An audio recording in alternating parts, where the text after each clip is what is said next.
Un magnate sorprende a la hija de su jardinera jugando con su hijo discapacitado. Lo que él hizo después conmocionó a todos. «Saca a esa niña de aquí inmediatamente». La voz de Ricardo Mendoza retumbó en el patio de la mansión como un rugido, haciendo que la pequeña Esperanza se quedara inmóvil en medio de su juego espontáneo.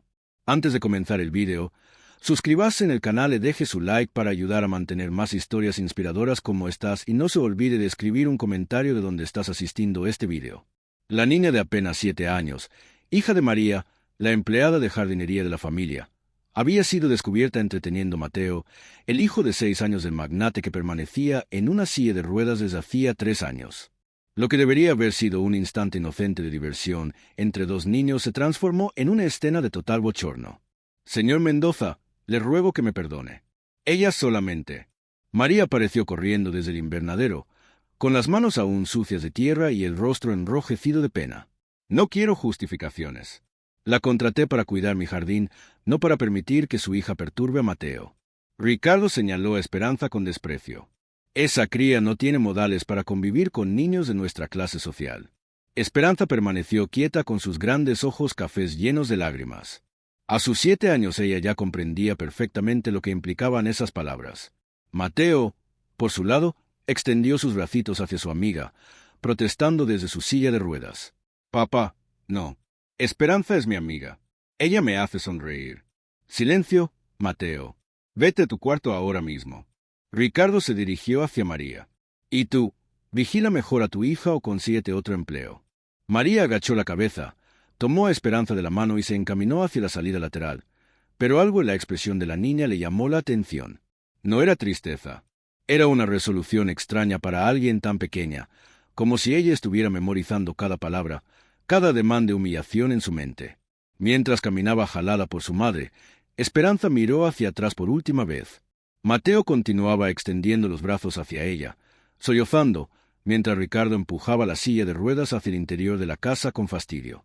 «¿Por qué es tan malvado, mamá?», preguntó Esperanza cuando estaban en el cobertizo. «Porque algunas personas crecen pensando que valen más que otras», hijita, respondió María secándose las lágrimas. «Pero algún día entenderás que quienes poseen buen corazón siempre hallan la forma de destacar». Lo que nadie en aquella mansión podía sospechar era que Esperanza recordaría cada detalle de aquel día y que 20 años después, cuando sus destinos se cruzaran nuevamente, ella ya no sería la niña temerosa que jugaba en el patio. Si te está fascinando esta historia de superación y no quieres perderte lo que ocurre cuando Esperanza se reencuentra con la familia Mendoza, no olvides suscribirte al canal, porque lo que ella logró para transformar esa humillación en su mayor triunfo te dejará sin habla. Han transcurrido 20 años desde aquel día en el patio de la mansión Mendoza, pero Esperanza nunca ha olvidado el sabor amargo de la humillación. Ahora, a sus 29 años, caminaba por los corredores del prestigioso Hospital Infantil San Gabriel, vestida con su bata blanca de neurocirujana pediátrica, una de las especialistas más jóvenes y reconocidas del país. Su madre, María, había fallecido 5 años antes, víctima de un cáncer que podría haberse curado si hubiera tenido acceso a un seguro médico apropiado. Durante los últimos meses de vida, mientras Esperanza hacía la residencia médica, María le confesó detalles dolorosos sobre los años que trabajaron para los Mendoza. «Hija, ese hombre no pagaba ni el salario básico. Yo lo toleraba porque necesitábamos el dinero, pero él siempre nos consideró como si fuéramos menos que personas», le susurraba María desde la cama del hospital público. Mateo era un niño tierno, pero Ricardo Mendoza, él disfrutaba humillándonos. Esperanza supo que Ricardo había despedido a su madre solo una semana después de aquella escena en el patio, alegando incompetencia para evitar pagarle los beneficios laborales. María nunca volvió a conseguir un trabajo estable después de aquello. El apellido Mendoza en sus referencias era una marca de fracaso que la persiguió durante años. «Él arruinó nuestra vida por placer», murmuró Esperanza para sí misma mientras examinaba los expedientes médicos de esa mañana. Su especialización en parálisis infantil no era coincidencia. Cada niño al que ayudaba a recuperar la movilidad era una pequeña victoria contra el recuerdo de aquel hombre despiadado. El destino, sin embargo, posee un sentido del humor particular. El último expediente de la pila hizo que Esperanza se quedara paralizada. Mateo Mendoza, 27 años. Parálisis parcial progresiva. Requiere cirugía experimental urgente. Padre Ricardo Mendoza, empresario. Contacto de emergencia, mismo número. Esperanza se rió entre dientes, un sonido sin alegría que resonó en la oficina vacía.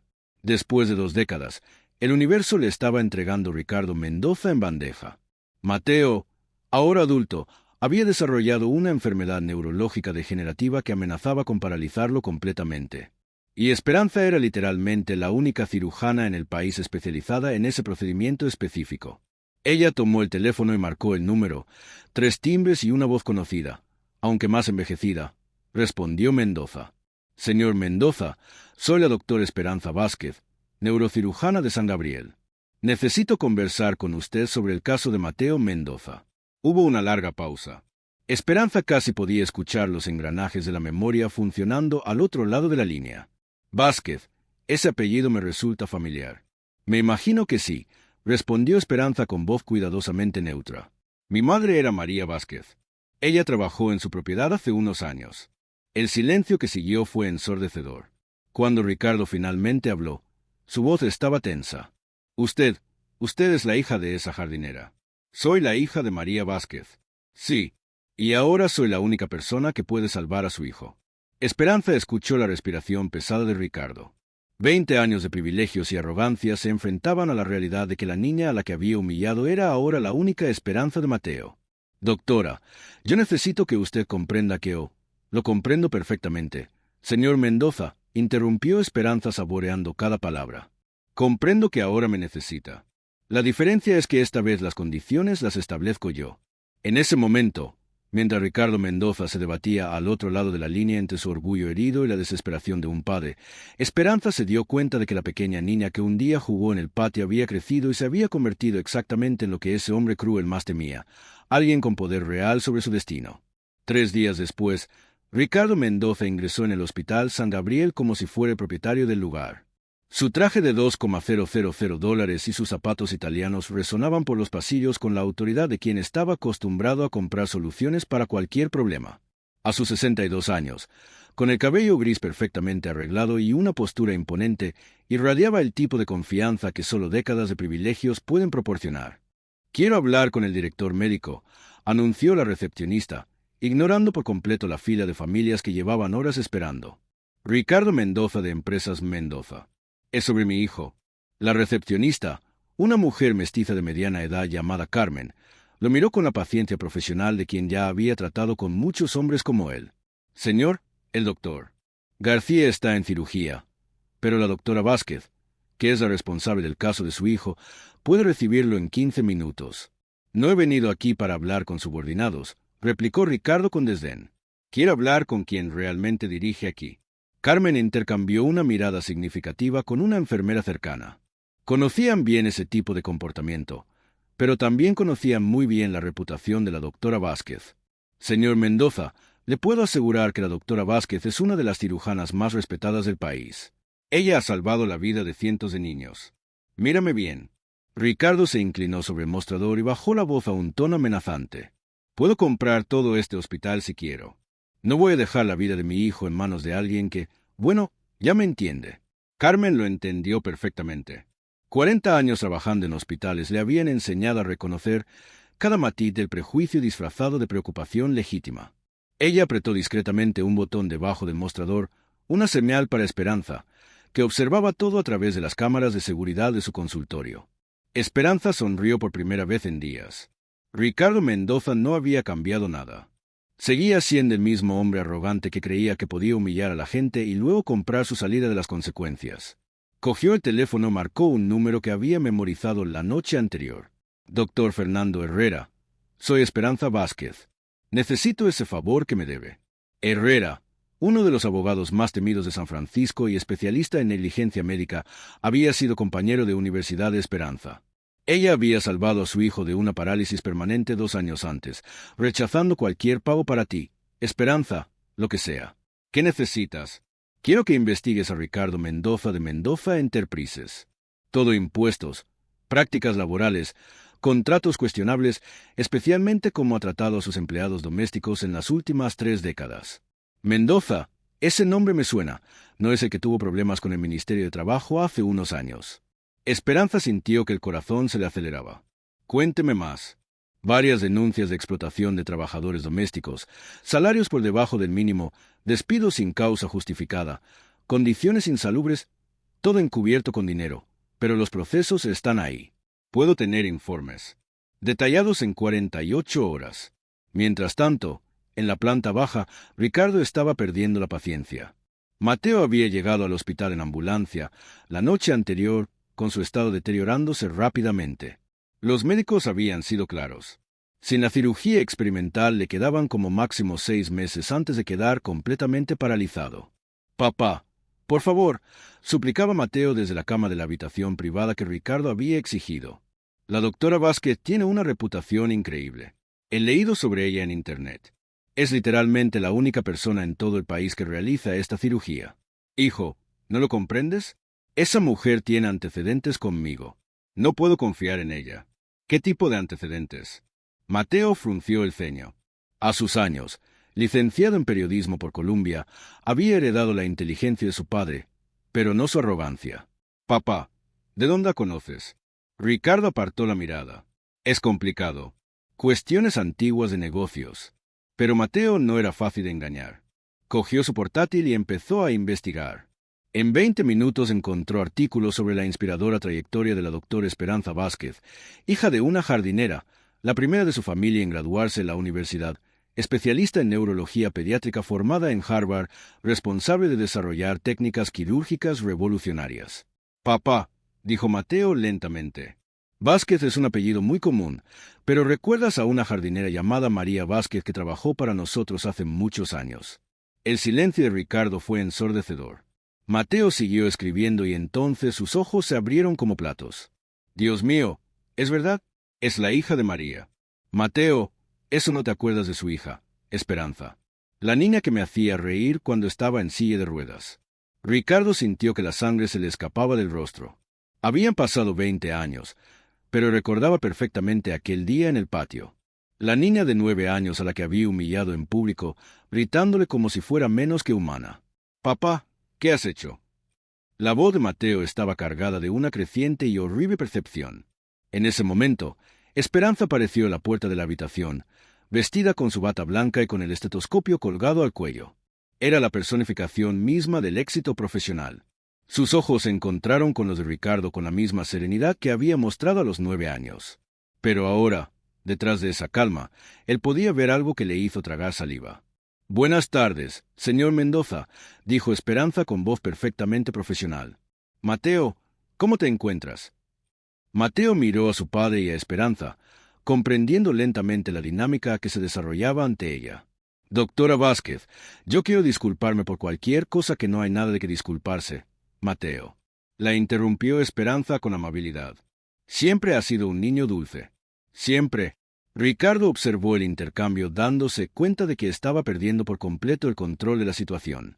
La niña a la que había humillado ahora dominaba el hospital donde su hijo necesitaba tratamiento. Peor aún, Mateo claramente recordaba a Esperanza con cariño. «Entonces», dijo Esperanza volviéndose hacia Ricardo, «hemos hablado de sus opciones de tratamiento». Ricardo se tragó su ira e intentó recuperar algo de autoridad. «Quiero una segunda opinión». «Otro médico». «Por supuesto», respondió Esperanza con calma. «El siguiente especialista más cualificado está en Boston. El doctor Michey puede verlo en 3 semanas, quizás 4. Mateo gimió. «Doctora Vázquez, 3 semanas pueden ser demasiado tarde, ¿verdad?» Esperanza asintió. «Por desgracia, sí. Esta enfermedad progresa rápidamente». Fue en ese momento cuando Ricardo se dio cuenta de que estaba acorralado. Esperanza no tenía que forzar nada. Solo tenía que esperar a que la realidad médica hiciera su trabajo. Y por primera vez en décadas, Ricardo Mendoza comprendió lo que significaba estar completamente a merced de alguien a quien había subestimado. Esperanza dejó unos formularios en la mesita de noche. «Piénsenlo. Hoy tengo otras operaciones, pero mañana estaré disponible para discutir el procedimiento si deciden seguir adelante». Mientras ella se daba la vuelta para salir, sus ojos se encontraron con los de Ricardo por última vez. En esa mirada, él vio décadas de determinación silenciosa, años de estudio implacable y algo más profundo. La paciencia calculadora de alguien que había esperado 20 años por el momento perfecto. «Ah, señor Mendoza», Esperanza se detuvo en la puerta. «Quizás le interese saber que he documentado extensamente mi trayectoria profesional a lo largo de los años, incluyendo los orígenes humildes que me han traído hasta aquí». Es sorprendente cómo ciertas experiencias de la infancia pueden moldear el carácter de una persona para siempre. Después de que ella se marchó, Ricardo se quedó solo con Mateo y el peso abrumador de la ironía.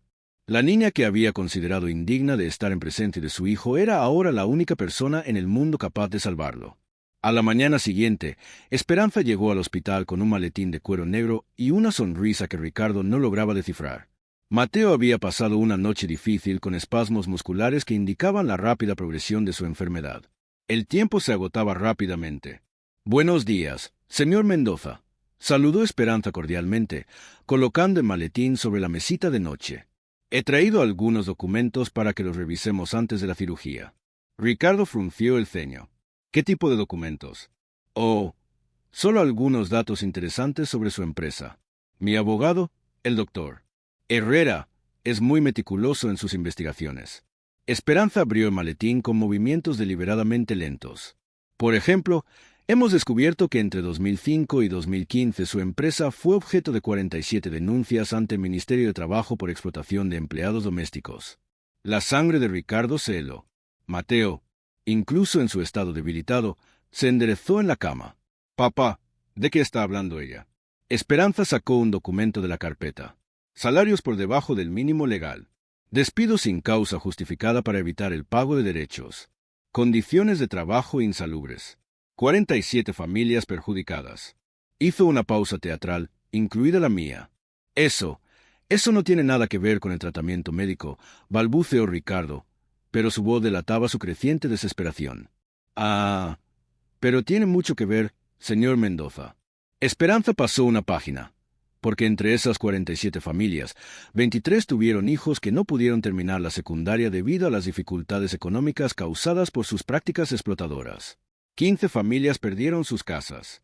8 niños desarrollaron problemas de salud por falta de acceso a planes médicos adecuados. Mateo tenía lágrimas en los ojos. «Papá, eso es verdad». Ricardo no podía responder. Esperanza continuó sacando otro documento. «Pero lo más interesante, señor Mendoza, es este correo electrónico que su asistente personal envió al Departamento de Recursos Humanos en 2006. Esperanza leyó en voz alta. «Ricardo Mendoza solicita que cualquier empleado doméstico que presente referencias de la familia Mendoza sea automáticamente descalificado para puestos en empresas asociadas. Justificación: cuestiones de confidencialidad corporativa». La respiración de Ricardo se volvió superficial. Era una lista negra informal que garantizaba que cualquier persona despedida por él nunca volvería a conseguir un trabajo decente. 47 familias, señor Mendoza. 47 vidas destruidas sistemáticamente. Esperanza cerró el documento. «Mi madre nunca volvió a conseguir un trabajo fijo después de que usted la despidiera. Ella murió a los 58 años, trabajando como jardinera subcontratada sin derechos laborales, porque su nombre estaba en esa lista negra». Mateo susurró en voz baja. «Papá, ¿cómo has podido?» «No lo entiendes, hijo. Los negocios son». Ricardo intenta justificarse, pero Esperanza lo interrumpe. «¿Negocios?», se rió Esperanza, pero no había humor en su voz. «Señor Mendoza, he pasado 20 años preparándome para este momento. 20 años estudiando, especializándome, convirtiéndome en insustituible en la única área médica que podría salvar a su hijo. ¿Y usted quiere hablar de negocios?». Ricardo se dio cuenta con creciente horror de que había sido completamente superado. La niña de 9 años a la que había humillado no solo había sobrevivido, sino que se había vuelto estratégicamente superior a él. El doctor Herrera también descubrió algo interesante sobre sus finanzas. Continuó Esperanza sacando una carpeta roja. «Parece que el Servicio de Impuestos Internos está muy interesado en ciertas discrepancias en sus declaraciones entre 2010 y 2020, especialmente los gastos no declarados con empleados domésticos». «Me estás chantajeando», logró susurrar Ricardo.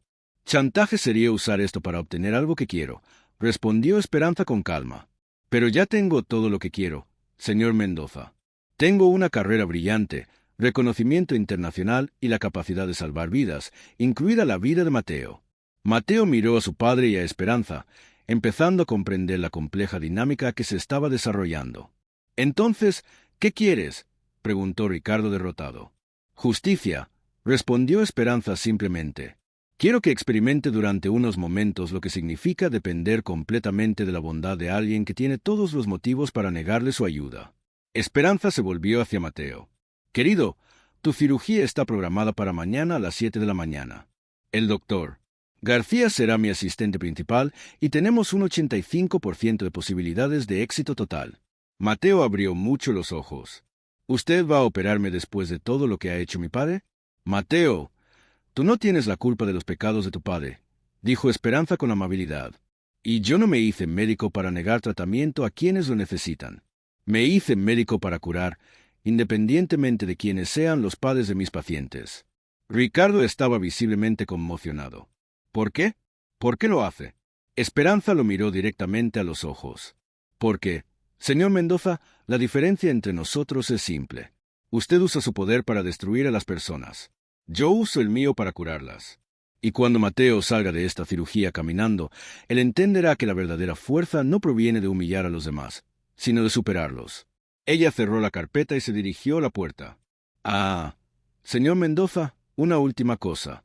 El doctor Herrera presentará la documentación completa de sus prácticas laborales al Ministerio de Trabajo el lunes y a la Agencia Tributaria el martes, teniendo en cuenta que el plazo de prescripción aún no ha expirado para varias de estas infracciones.